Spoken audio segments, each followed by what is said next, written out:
Hello बच्चों, let's see this question. An isosceles triangle is inscribed in the circle x square plus y square equal to a square if the vertex of the triangle is at point a comma 0 and the base angles b and c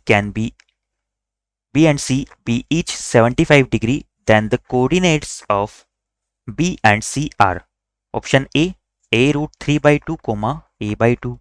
Option B, minus of a root 3 by 2, comma a by 2. Option C, a root 3 by 2, comma minus a by 2. And option D, minus of a root 3 by 2, comma minus a by 2. तो बच्चों इस question में हमसे बोला जा रहा है कि एक आइसोस्केल्स ट्राइंगल इस circle x square plus y square equal to a square के अंदर इंस्क्राइब्ड होता है। नाउ इस ट्राइंगल का एक वर्टेक्स पॉइंट ए कोमा 0 है और इसके जो बेस एंगल है बी और सी के साथ ये दोनों 75 डिग्री हैं। तो यहाँ पर हमें क्या करना है, इन कंडीशंस को फॉलो करते हुए पॉइंट बी और पॉइंट सी के कोऑर्डिनेट्स को फाइंड आउट करना है। क्वेश्चन पे प्रोसीड करने से पहले हम इससे रिलेटेड हमारा की कंसेप्ट देख लेते हैं। तो बच्चों की कंसेप्ट में हम इस सर्कल से रिलेटेड एक इंपॉर्टेंट प्रॉपर्टी को देखेंगे।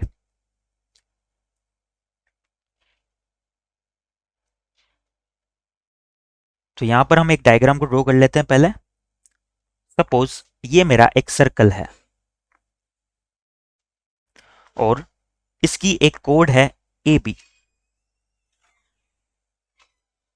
इस सर्कल के लिए सेंटर को हम सी मान लेते हैं। नाउ इस कोड ए बी के दोनों जो एक्सट्रीमिटीज हैं इसको जब हम इस सर्कल के सेंटर से मीट करवाते हैं तो ये जो एंगल हमारा बन रहा है, और जब इस कोड को इस सर्कल की सर्कमफेरेंस पे सिचुएटेड किसी पॉइंट से मीट करवाते हैं तो ये वाला एंगल जो हमारा बन रहा है, इन दोनों एंगल्स में हमारा क्या रिलेशन होता है ये हम इसकी कंसेप्ट में देखेंगे।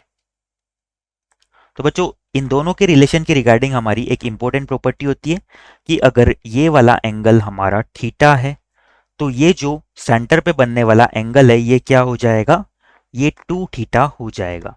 यानी कि अगर हम इसे स्टेटमेंट के फॉर्म में लिखे तो क्या लिख सकते हैं, angle subtended bye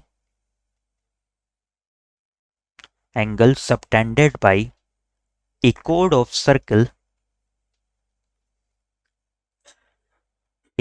circle to its center is twice of the angle is twice of the angle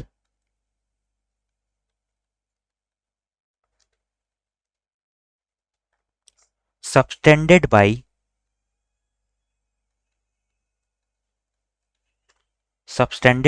same chord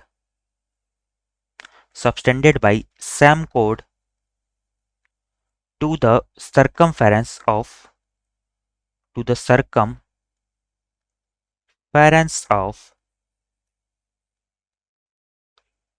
circle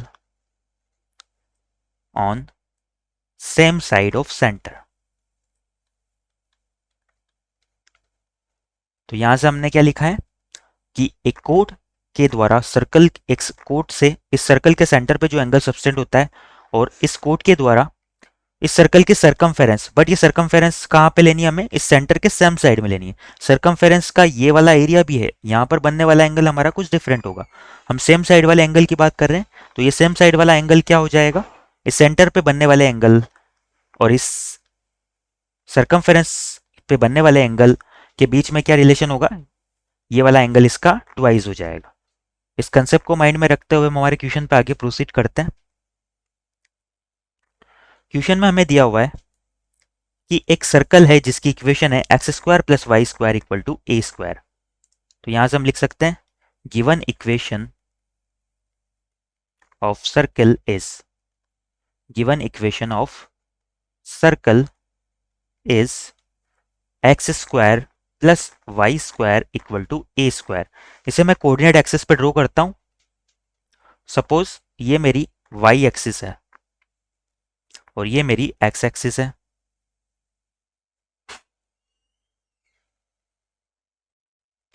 now इस सर्कल के लिए हम देख सकते हैं कि सेंटर तो 0,0 है और रेडियस ए के इक्वल है। तो यहां से ये सर्कल हमारा कुछ इस तरह से ड्रॉ हो जाएगा।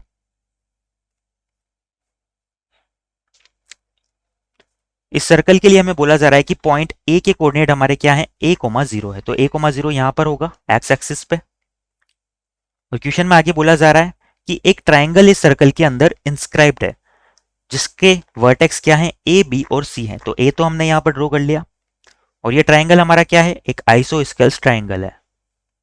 इस आइसोस्केल्स ट्राइंगल के लिए बोला जा रहा है कि इसके जो दो इक्वल एंगल्स है वो 75 डिग्री हैं।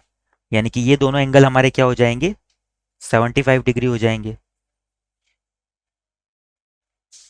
नाउ इस सर इन दोनों वर्टेक्स को मैं क्या करता हूं, इस सर्कल के सेंटर से मीट करवा देता हूं। यानी कि पॉइंट ए से मैं इन दोनों पॉइंट बी और सी को मीट करवाता हूं। तो बच्चों इस क्वेश्चन में हमें फाइनली फाइंड आउट क्या करना है, इस पॉइंट बी और पॉइंट सी के कोऑर्डिनेट्स को फाइंड आउट करना है। तो यहां से अभी अभी हमने एक प्रॉपर्टी देखी थी। इस ट्राइंगल एबीसी के लिए अगर हम बात करें तो ये वाला एंगल हमारा 75 है और ये वाला एंगल भी 75 है। तो यहां से हम क्या कंक्लूजन निकाल सकते हैं कि जो हमारा एंगल ए है वो क्या हो जाएगा, 180 degree minus twice of 75 degree, यानी कि 30 डिग्री के इक्वल हो जाएगा। यानी कि ये एंगल ए हमारा 30 डिग्री हो जाएगा। और अभी अभी हमने प्रॉपर्टी देखी थी कि सर्कल की कोई कोड उसके सरकमफेरेंस पे जो एंगल ड्रॉ करती है उसका डबल एंगल वो सेंटर पे ड्रॉ करती है। यानी कि ये वाला एंगल अगर हम बात करें, इस ओरिजन को हम ओ से रिप्रेजेंट कर रहे थे, तो एंगल बी ओ सी हमारा किसके इक्वल हो जाएगा, 2 इंटू 30 डिग्री यानी कि 60 डिग्री के इक्वल हो जाएगा। तो यहां से हम लिख सकते हैं एंगल बी ओ सी हमारा इक्वल हो जाएगा 60 डिग्री के।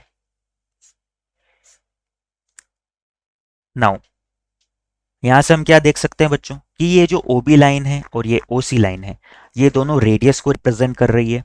अगर ये दोनों रेडियस को रिप्रेजेंट कर रही है तो यहां से OB लाइन की लेंथ और OC लाइन की लेंथ इक्वल हो जाएगी रेडियस A के इक्वल। तो यहां से हम लिख सकते हैं कि OB हमारा इक्वल हो जाएगा OC के और ये इक्वल हो जाएगी स्मॉल a के। और यहां से एक और क्या कंक्लूजन निकलेगा कि अगर ये वाला एंगल हमारा 60 डिग्री है और ये दोनों लेंथ इक्वल आ रही है तो ये जो एंगल है एंगल OBC इक्वल हो जाएगा हमारा एंगल OCB के। नाउ इस ट्राइंगल की बात करते हैं, ट्राइंगल OBC की। इसका एक एंगल तो हमारा 60 डिग्री है और बाकी बचे हुए दोनों एंगल इक्वल है। यानी कि ये वाले एंगल्स भी क्या हो जाएंगे, 60 डिग्री के इक्वल हो जाएंगे। तो यहां से हम इन्हें लिख सकते हैं कि ये भी हमारे 60 डिग्री के इक्वल हो जाएंगे। तो इससे क्या कंक्लूजन निकला बच्चों कि ये जो BC लेंथ है हमारी ये क्या हो जाएगी, ये भी रेडियस A के इक्वल हो जाएगी। यानी कि यहां से हमारी BC लेंथ इक्वल आ जाती है स्मॉल a के।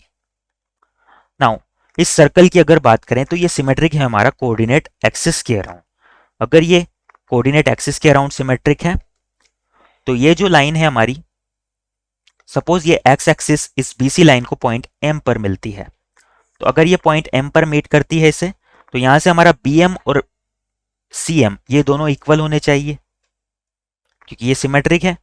और ये हमारा एक इक्विलेटरल ट्राइंगल है और ये हमारा क्या है, इक्विलेटरल ट्राइंगल है, ट्राइंगल OCB। तो यहां से हम क्या लिख सकते हैं, BM इक्वल टू CM। और ये किसके इक्वल हो जाएगा, BC लेंथ हमारी A के इक्वल है तो ये हो जाएगा BC/2 यानी कि A/2 के इक्वल हो जाएगा। तो बच्चों यहां से हमारा पॉइंट B और पॉइंट C के लिए BM और CM इन दोनों की लेंथ A/2 के इक्वल है। यानी कि पॉइंट B और पॉइंट C का जो y कोऑर्डिनेट है वो तो हमें मिल चुका है। B के लिए हो जाएगा A/2 और C के लिए हो जाएगा -A/2। नाउ इनके x कोऑर्डिनेट्स की बात करते हैं। तो x कोऑर्डिनेट के लिए हम क्या लिख सकते हैं कि ये जो हमारी OM लेंथ है, इस OM लेंथ को हम क्या लिख सकते हैं, यहां से हम क्या करते हैं, इस OM लेंथ को अगर फाइंड आउट कर लें तो यही तो इन दोनों का x कोऑर्डिनेट होगा क्योंकि ये लाइन क्या आ रही है, परपेंडिकुलर आ रही है सिमेट्री से। तो यहां से हम लिख सकते हैं कि जो हमारा OM स्क्वायर है ये किसके इक्वल हो जाएगा, ये इक्वल हो जाएगा हाइपोटेन्यूज का स्क्वायर यानी कि ओ बी का स्क्वायर माइनस बी एम का स्क्वायर।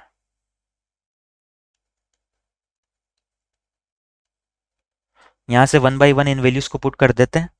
तो ओ बी तो हमारा किसके इक्वल है, ए के इक्वल है, तो ये हो जाएगा ए स्क्वायर। बी एम अभी हम ना रहा, ए बाई टू के इक्वल आए, तो ये हो जाएगा ए स्क्वायर बाई 4। तो यहाँ से हमारा ओ एम स्क्वायर निकल के आएगा 3a² बाई 4। तो यहाँ से हमारे ओ एम की क्या वैल्यू आ जाएगी, √3a/2। ये हमारे ओ एम की वैल्यू आ जाएगी। अगर ओ एम की वैल्यू हमें मिल चुकी है तो यहाँ से पॉइंट बी और पॉइंट सी के एक्स कोऑर्डिनेट भी हमें मिल चुके हैं। अब बच्चों यहाँ से एक चीज देखना कि पॉइंट बी और पॉइंट बी तो हमारा सेकंड क्वाड्रेंट में है और पॉइंट सी हमारा थर्ड क्वाड्रेंट में है, तो इन दोनों के लिए हमारा एक्स कोऑर्डिनेट क्या हो जाएगा, नेगेटिव हो जाएगा। तो यहां से हम लिख सकते हैं therefore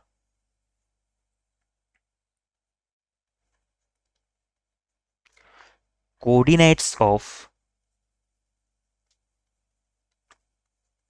points coordinate of points B and C, coordinate of points B and C are, तो पॉइंट बी के लिए तो क्या हो जाएगा, एक्स कोऑर्डिनेट तो -√3a/2 और वाई कोऑर्डिनेट क्या हो जाएगा, पॉजिटिव हो जाएगा यानी कि a/2 हो जाएगा। पॉइंट सी के लिए अगर बात करें तो इसके लिए भी हमारा एक्स कोऑर्डिनेट नेगेटिव यानी कि -√3a/2 और वाई कोऑर्डिनेट हमारा हो जाएगा -a/2 हो जाएगा। नाउ हमारे ऑप्शंस को एक बार चेक कर लेते हैं हम। तो इस क्वेश्चन के रिगार्डिंग हमारा option B -a√3/2 a/2 and -a√3/2 -a/2 ये दोनों करेक्ट हो जाएंगे। तो यहां से हम लिख सकते हैं our final answers are options B and D. I hope you understand it well. Best of luck.